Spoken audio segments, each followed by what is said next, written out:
Hello दोस्तों, मैं पुनीत उमराव आपका उमराव एकेडमी में हार्दिक स्वागत करता हूं।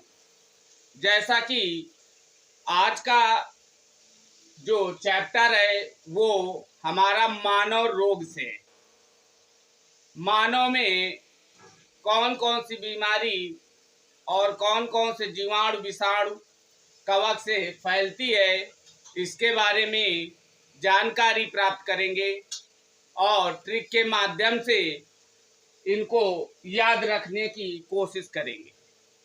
जैसे कि मानव रोग में पहला हमारा है विषाणु जनित रोग।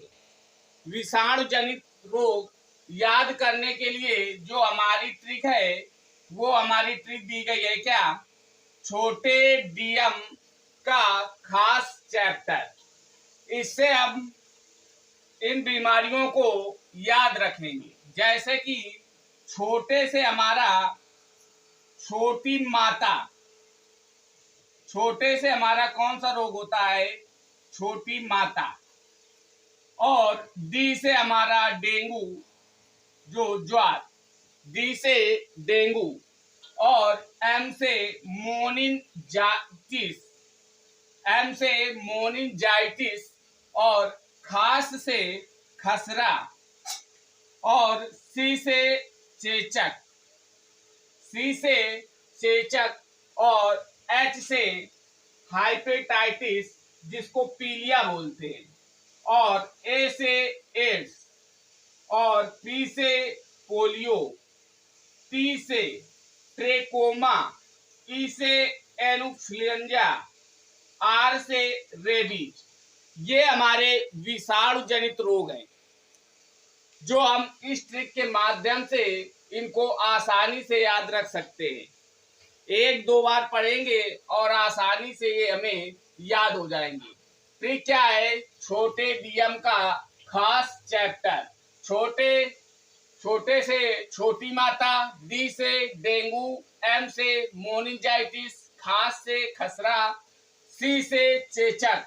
और एच से हेपेटाइटिस। और ए से एड्स, पी से पोलियो। और टी से ट्रेकोमा, ई से इन्फ्लुएंजा। और आर से रेबीज। इसके माध्यम से हम आसानी से इनको याद रख सकते हैं। अब जो दूसरा हमारा है, दूसरा पॉइंट है वो हमारा प्रोटोजोआ जनित रोग। प्रोटोजोआ जनित रोग, उसको भी हम ट्रिक के माध्यम से समझेंगे और आसानी से याद रखेंगे।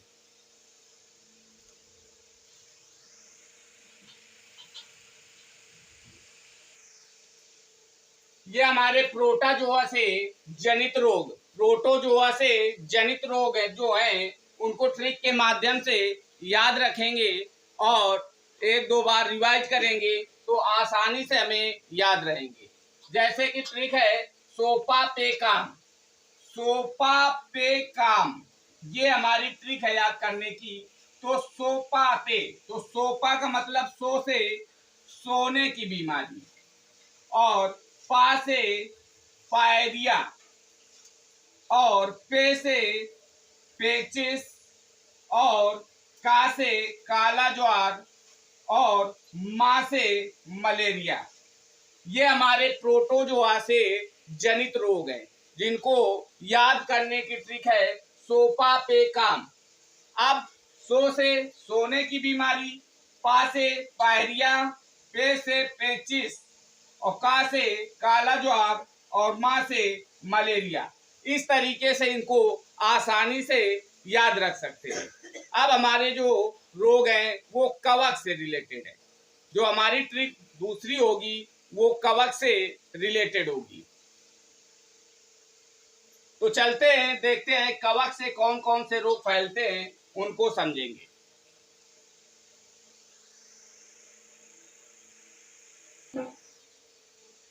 ये रोग जो हमारे कवक जनित रोग हैं, कह रहा है ट्रिक क्या है, ट्रिक है गंजा दामाद खाए फ्रूट। तो इसके माध्यम से हम इससे कवक से फैलने वाले रोग जिनको हम याद रख सकते हैं। जैसे कि कह रहा है गंजा, तो गंजा से होगा गंजापन। और दूसरा दामाद तो दा से दांत, दूसरे दा से दमा, ये दोनों बीमारी इस तरीके से याद रखेंगे। और खाए से खाज और खुजली, और फ्रूट, फ्रूट से एथलीट फूड। कवक जनित रोग, उसके याद रखने की ट्रिक क्या थी?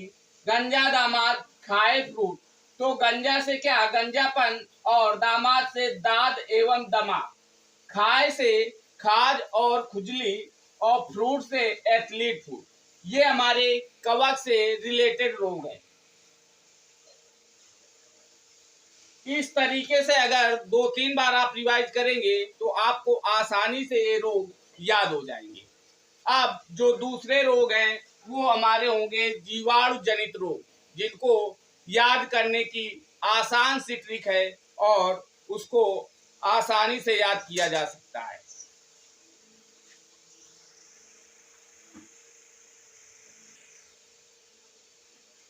ये हमारे जीवाणु जनित रोग हैं जिनको हम ट्रिक के माध्यम से आसानी से याद रख सकते हैं। ट्रिक क्या है? DNT का प्लेट टी है, DNT का प्लेट टी है। अब डी से हमारा जो है, डी से हमारा क्या हो जाएगा? डिप्थीरिया, डी से डिप्थीरिया, और एन से निमोनिया, और टी से तपेदिक, जिसको हम टीबी बोलते हैं, टी से तपेदिक, जिसको हम क्या बोलते हैं? टीबी। और जो प्ले है, प्ले से प्लेग, प्ले से प्लेग, और टा से टाइफाइड, और टी से क्या होगा? टी से हमारा टिटनेस, और है से हैजा। ये हमारे जीवाणु जनित रोग है। जो डी से क्या? डिप्थीरिया, एन से निमोनिया, टी से तपेदिक, टीबी, प्ले से प्लेग, टा से टाइफाइड, और टी से टिटनेस, और है से हैजा। ये हमारे जो रोग थे, ये मानव जनित जो रोग हैं, ये विषाणु और जीवाणु, कवक और प्रोटोजोआ से फैलने वाले, जिनको हम आसानी से ट्रिक के माध्यम से याद रख सकते हैं। और मेरे ख्याल से आप इनको 2-3 बार रिवाइज कर लेंगे तो आपको आसानी से याद हो जाएंगे। ये हमारे मानव रोग जो पूर्ण रूप से समाप्त हो चुके हैं। आज की क्लास कैसी लगी वो कमेंट के माध्यम से बताइएगा। Thank you.